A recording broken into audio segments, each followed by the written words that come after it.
Hi guys, welcome to Hullabaloo English. My name's Nabil and I'm hopefully going to take you through an introduction of the characteristics of the English language.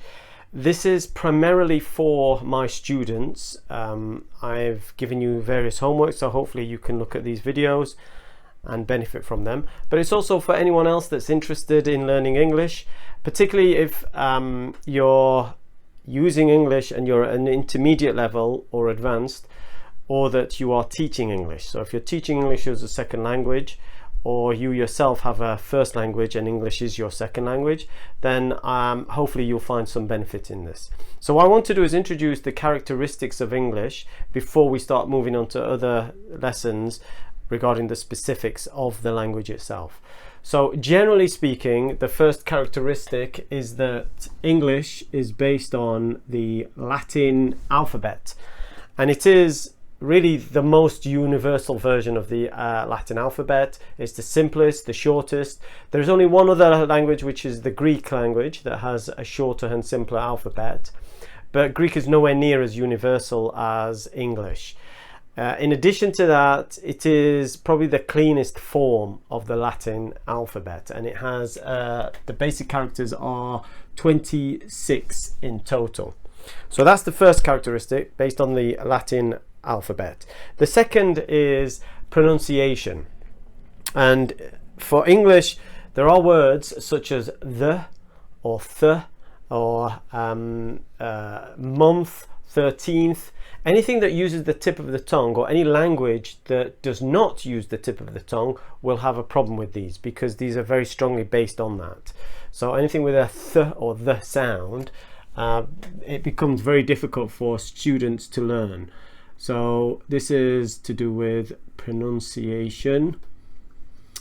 In addition to that, English has different word stress on some of the words. By that, let me give you an example. So if I give you the word yesterday, when you read that, you don't know where the stress is. But when you hear it, you realize actually it's the first part, yesterday. So the stress on this word is on the yes part, and then the rest of the word flows. But it's not something like yesterday or yesterday. It's yesterday. So understanding where the stress is very important for fluency. So if you want to become more fluent at English, then it's important to understand where the stress in a particular word sits. Another example is similar to that, is tomorrow.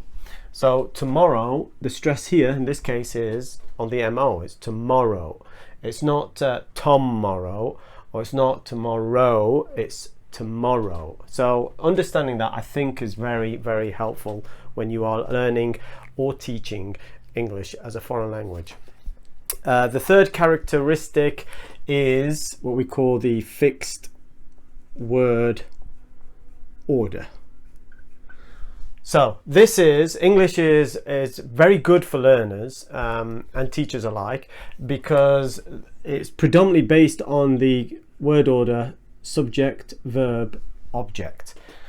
And so when you see a sentence, there's a very strong likelihood that this is the form that it takes. This is the order in which it follows. So for example, if I write the sentence, I bought a new computer. Look for the subject, in this case it's I, then the verb, in this case it's bought, and then the object, in this case is a new computer. So you can see it follows that form. There are other word orders in English, but this is by far the most common and the one that's most used, making it quite easy for learners and teachers alike. Okay, so the next characteristic is what is termed the continuous tense. So the continuous tense is not present in many languages, which is why it makes it very difficult for some students to learn. But the continuous tense can best be described by an example. So if I give you the sentence, I had a cake when he called. Okay, so it has a very specific meaning there. I had a cake when he called. But maybe that's not what was meant by the student that was writing that. Maybe what was meant was I was having a cake when he called. Okay, so the continuous tense is the ing word. So here, I was having a cake when he called, has a different meaning and a different description historically of what's happened to I had a cake when he called. So it's important to learn the differences between those. So the next characteristic is what we call, actually, let me just clean some of this up.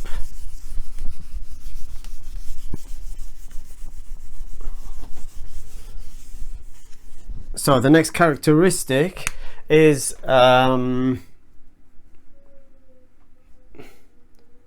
phrasal verbs. Okay, so phrasal verbs are basically a phrase that consists of two or more words, and typically it would be a verb, that's why it's called a phrasal verb, plus another word. So for example, you may have, typically it's used with adverbs. So for example, in the example, break down. So that's the phrasal verb, break being the verb and down being the adverb here. So that's one example of using it. It can also be used as a with a preposition, so a verb and a preposition. So for example, see to. So you can see see is the verb, to is the preposition. But they have a different meaning to the individual meaning of the words. So to see to is a different meaning to the individual words see and to. So this becomes very difficult, and then you also, to get even more complex, you have a mixture of the two. So for example, look down on. So look down on, there you can see the verb, the adverb and a preposition. These unfortunately do occur a lot in colloquial English. So when you're speaking in a conversation with any other person, then they may use an English speaker, that is, whose first language is English, then they will introduce phrasal verbs, and these consist and they mean nothing to some of their students. They're very difficult to understand, but unfortunately they are part of the language, and so it's important for you to understand individual meanings but also the phrasal verbs and how they're used and the context in which they're used. So sentences, you may hear sentences such as I put it down to the weather, or I made it up with my sister. Very common. These are just things that are used in everyday language, but it's the use of the phrasal verbs that throws some students off the track of understanding what's being said. So they are common, and it's something you're going to have to face to. All of these characteristics we will deal with in separate lessons, and we'll get into much more detail and explain it completely, but this is just to give you a summary of the language. The next characteristic is we'll call it non-tonal. Apologies about the pen, but I will get another one for the next session. So what is non-tonal? Non-tonal, English is a non-tonal language. So some languages, depending on the tone that's been said, actually gives a different meaning. So I believe Chinese and other such languages have that idea. English does not. In English, a tone really represents a different emotion. So it's important to understand that, especially if you're teaching students of foreign, or if you're teaching students that are learning English as a foreign language, then understand that they may have some difficulty in that area. And this explains why some students of certain languages may have difficulty when expressing, or they have very strong accents when they try and speak English. it's because they're used to different tones, and English is just really represents emotion. So just be aware of that, and I think it's an important thing to know, either again as a student or as a teacher. The next characteristic is no markings on letters. So English does not have what we term diacritic marks.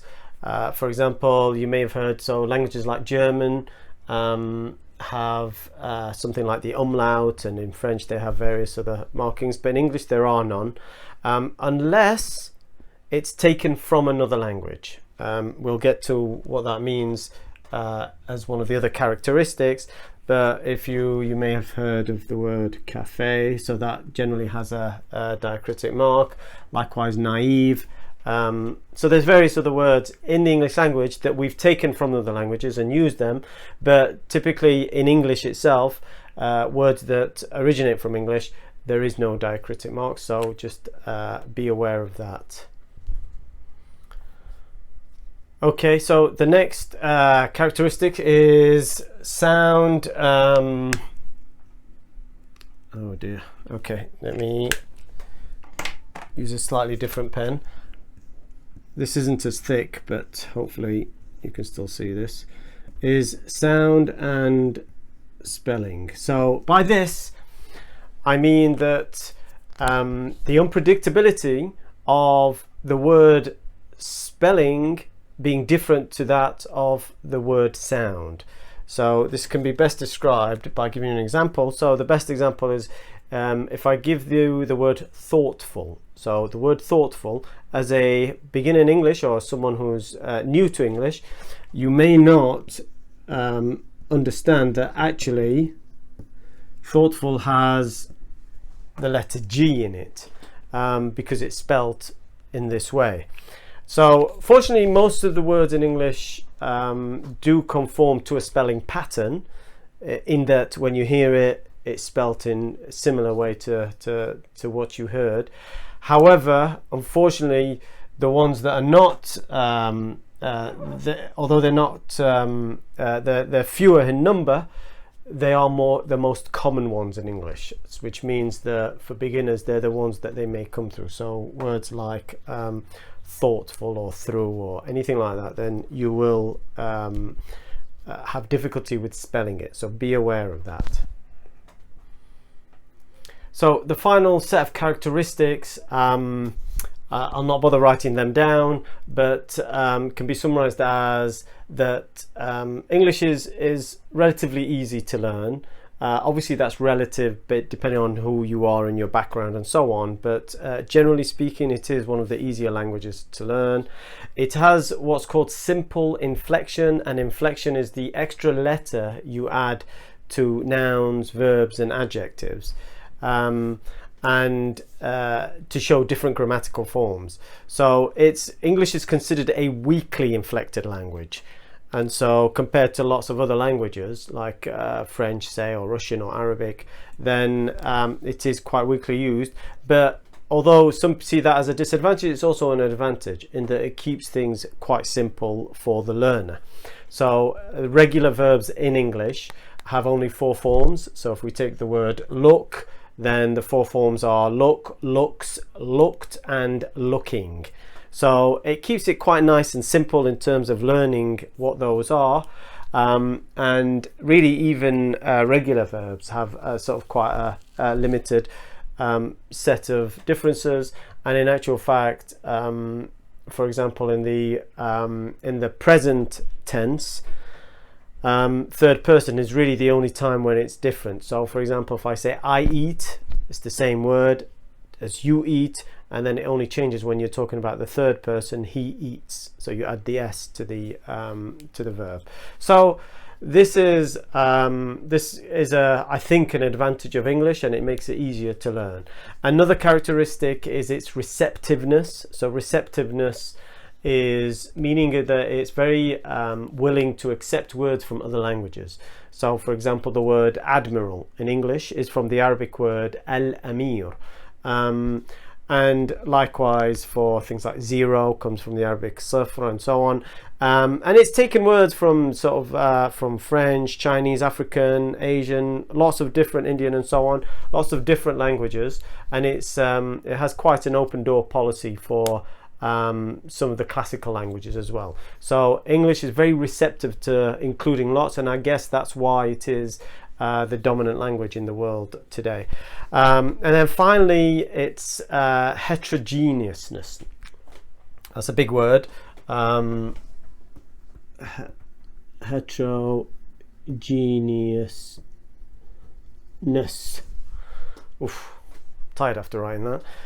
So heterogeneousness is really it's mixed form for English, and it's very similar to its receptiveness. It's really lack of purity, I think, is another way of saying it. It does take so many words from other languages that it's created this mishmash of a language, and so that's what we have. Which again, you know, some people may say, well, it's not pure, and so it's difficult. But in actual fact, it's one of its stronger points, because again, this is why it's so universal as a language.